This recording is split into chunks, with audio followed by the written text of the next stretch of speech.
사암도인 침구 요교를 교재 삼아서 사암침 공부하는 시간, 사암침 아카데미. 먼저 9월달 우리 방송 제작을 위해서 후원해 주신 여러분들이 계시는데요. 그분들 소개해드리고 바로 본론 이어드립니다.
사암도인 침구 요결 제2장 상한문 토론한 다음에는 제1장 중풍문, 요결의 하이라이트 편 남겨두고 있는데 한 달이나 넘게 답변을 안 드린 중요한 질문 두 가지가 있더라고요.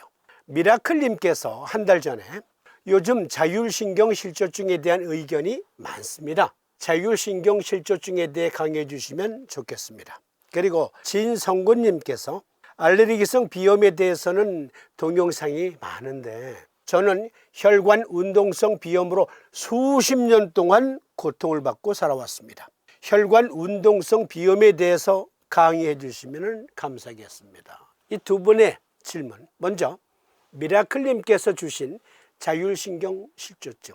자율신경실조증이란 자율신경계 장애는 자율신경계를 교란하는 장애에 대한 일반적인 용어입니다. 이는 다양한 증상을 보이는 여러 장애를 설명할 수 있습니다.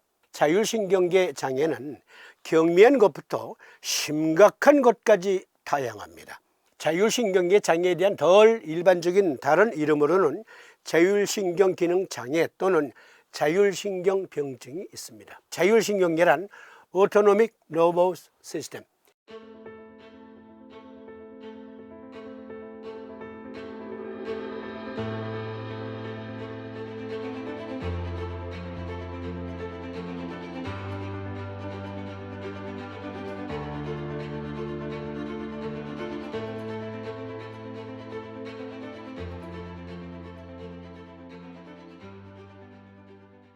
자율신경이 제 기능을 발휘하지 못해서 생기는 여러 증후군을 자율신경실조증이라고 합니다. 증상들을 보실까요? 자율신경계 장애는 경미한 것부터 심각한 것까지 다양하다. 균형 문제, 기절하거나 의식을 잃음, 메스꺼움과 구토, 두뇌에 포그, 안기가 낀 것 같다. 심장 박동이 빠른 경우가 있고, 즉 빈맥이 있는 경우가 있고 또 서맥이 있는 경우도 있고, 눈의 동공이 비정상적으로 커지는 증상으로 나타나고, 배변 습관의 변화, 변비와 또는 설사, 피로 또는 지속적인 피로감, 성기능 장애도 자율신경실조증으로 발생할 수 있대요. 가슴 통증이나 불편함, 잦은 소변의 충동 또는 요실금, 호흡 곤란, 축축하거나 창백한 피부, 심장 두근거림, 수면 문제, 삼키는데 어려움, 연하곤란증, 삼킴곤란증, 불규칙한 심장 리듬, 부정맥, 소리나 빛에 대한 민감성, 현기증이나 머리가 어지러움, 특히 일어설 때 기립성 저혈압, 저혈당증, 평소보다 땀이 많이 나거나 적게 나거나 신체 특정 부위에 땀이 더 많이 난다. 눈이 비정상적으로 건조하거나 눈물이 많이 난다. 편두통 또는 잦은 두통, 신체 또는 피부 온도의 변화, 과도한 침 흘림, 기분 변화나 불안, 시력 문제, 시야가 흐릿하거나 빛의 변화에 눈이 적응하지 못하는 것, 운동 불내성, 그리고 콧물 코막힘, 현기증. 이렇게 다양한 문제들이 자율신경실조증으로 발생할 수 있어요.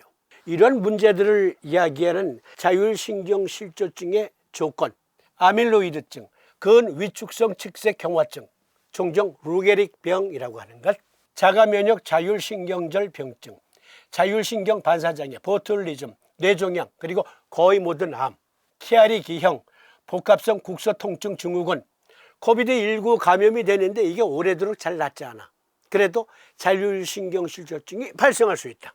엘러스-다노스 증후군, 길랑바레 증후군, 루이소체 치매, 루푸스, 라임병, 약물이나 의료 시술로 인해서도 다발성 경화증과 시신경 척수염으로도 자율신경실조증이 발생한다.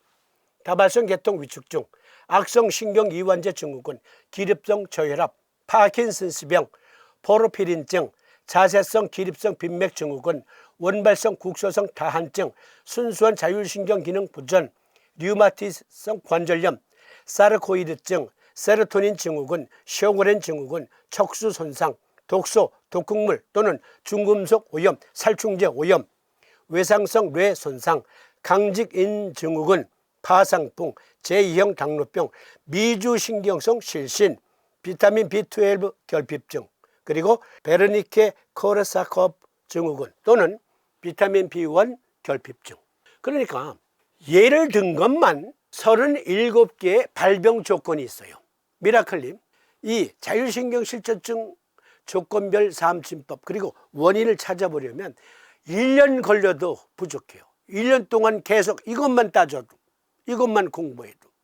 미라클님, 우리 방송은 매월 셋째 일요일에 대면 수업도 하잖아요. 여기에 오세요. 미라클님 주변에 어떤 환자가 있어요. 그 환자가 병원에 가보니까 자율신경실조증 때문이래요. 그러면 구체적인 케이스를 가지고 오세요. 그 환자를 동반하거나 아니면 그 환자의 증상을 머리에서 발끝까지 상세하게 적어서 오세요. 그러면 맞춤요법을 함께 토론할 수 있어요. 성권진님의 혈관운동성 비염. 먼저 질문자의 내용 다시 읽어드립니다. 알레르기성 비염에 대해서는 동영상이 많은데 우리 방송에 저는 혈관운동성 비염으로 수십 년 동안 고통을 받고 살아왔습니다. 혈관운동성 비염에 대해서 강의를 해주세요. 그랬는데 네이버 지식백과에서 이우주의학사전을 인용해 봅니다. 혈관운동성 코염, 혈관운동비염, 혈관운동신경성 비염, 혈관운동성 비염 다 같은 질환이에요. 1. 혈관의 긴장이나 투과성의 일시적인 변화가 신체 한냉, 피곤, 분노, 불안 등과 같은 자극에 의하여 일어나며 알레르기성 비염과 같은 징후를 가진 비알러지성 비염의 일종. 2. 알러지성 또는 비알러지성 비염의 상태를 가리키며 감염성 비염과 대립된다. 서울대학교 병원 의학정보에서는 요약, 비특이적 외부 자극에 의해 코막힘과 콧물이 주로 생기는 비알레르기성 비염의 대표적인 질환.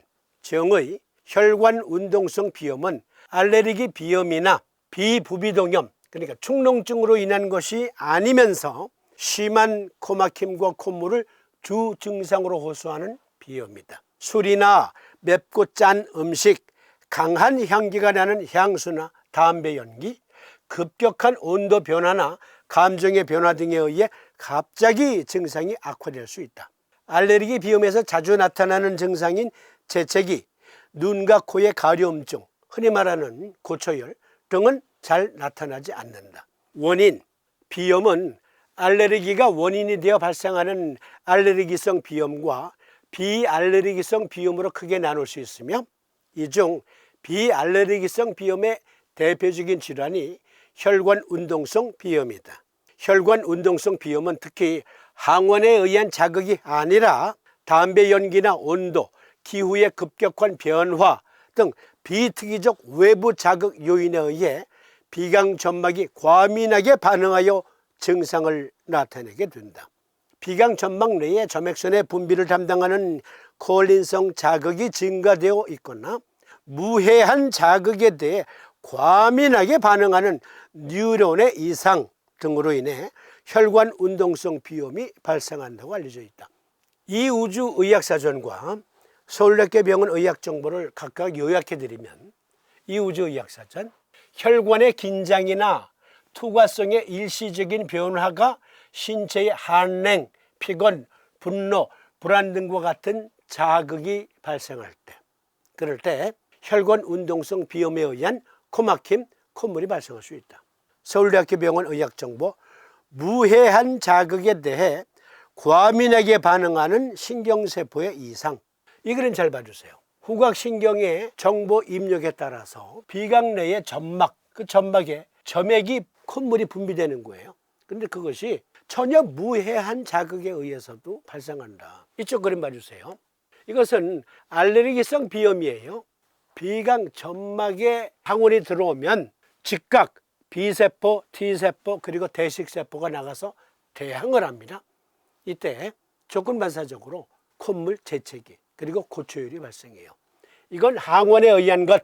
그런데 혈관 운동성 비염은 특히 신체가 어떠한 조건에서 한랭을 느낄 때, 추위를 느낄 때 혈관 운동이 급격하게 변화가 일어나면서 그러면서 콧물, 코막힘 그리고 피곤해도 또는 분노, 불안 등등에도 같은 질환이 발생하니까 조건별로 살펴보십시다. 먼저 신체의 한랭 여부에 따라서 혈관 운동성 비염이 발생한다. 즉 추운 환경에서의 한랭, 몸이 춥고 또 피곤해져요. 그럴 때 우리가 잠심요법 이렇게 생각해 볼 수 있습니다. 먼저 신체적 헌행증. 만약에 질문자가 여름에 에어컨이 설치된 곳에만 들어가면 죽음이다. 그냥 콧물이 줄줄 흘러서 팽팽 푸느냐고 코가 다 빨갛게 헐었다. 만약에 그렇다면 그러면 심정격, 신정격 그리고 대장성격 셋 중에 골라 쓰시면 돼요. 심정격, 신정격은 각각 수소음구나 심화경이 생산하는 에너지는 소음구나라고 하는 열력이에요. 족소음구나 신수경의 소음구나 역시 열 에너지예요.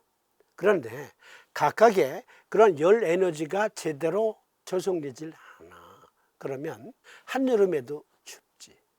만약에 그 조건이라면 심정격, 신정격 중에서 골라 쓰시면 되고요.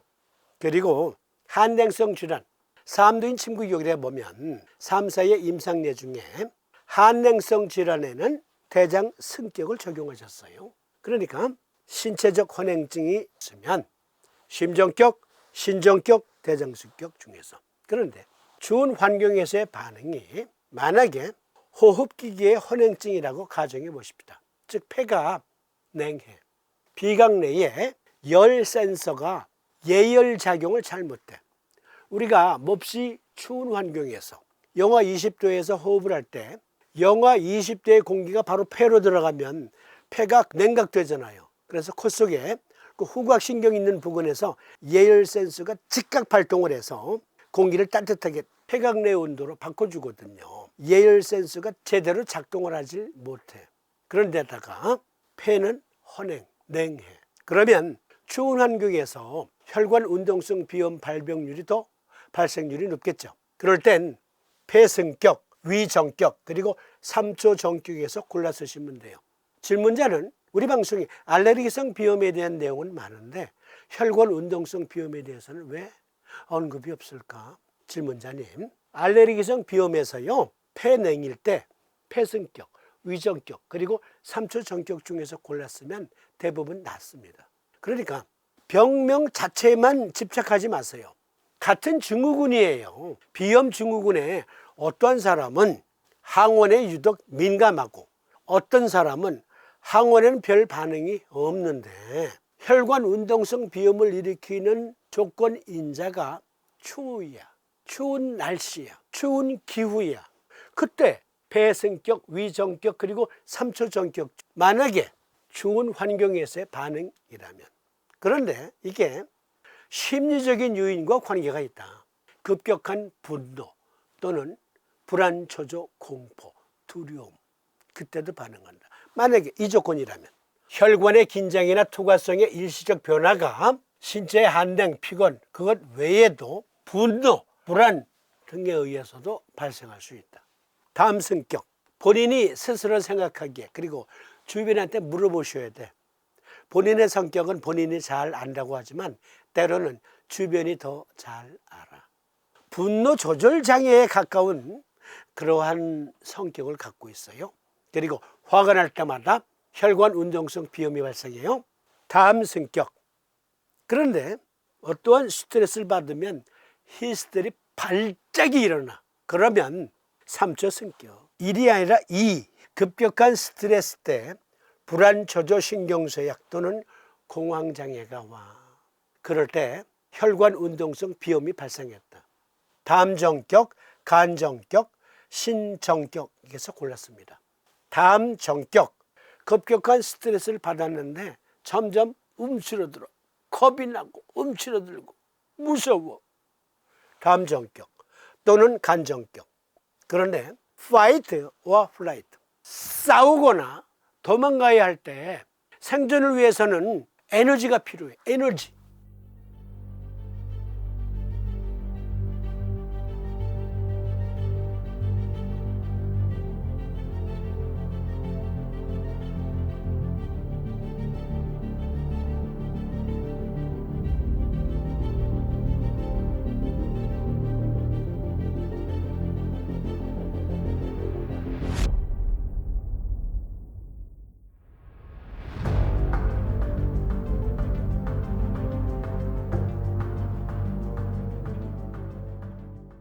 근데 그 에너지가 절대적으로 부족해지면서 털썩 주저앉아서 어떤 환자들의 경우엔 혈관 운동성 비염으로서 콧물, 코막힘뿐만이 아니라 똥오줌을 그 자리에서 놓친다. 그럴 경우엔 신정격을 놔야 됩니다. 그런 케이스에는. 그리고 수시로 공황장애가 오면 그러면서 혈관 운동성 비염이다. 신정격. 그런데 스스로 어떠한 증이 내 병증인가 확신하기 어려울 땐 10월 20일 정기 세미나 때 오세요. 좋은 요법, 맞춤 요법 우리가 함께 도출해 보자고요. 그러면 다음 시간에는 다시 진도 나가는 것, 상한문 강론 함께 토론해 보기로 하겠습니다.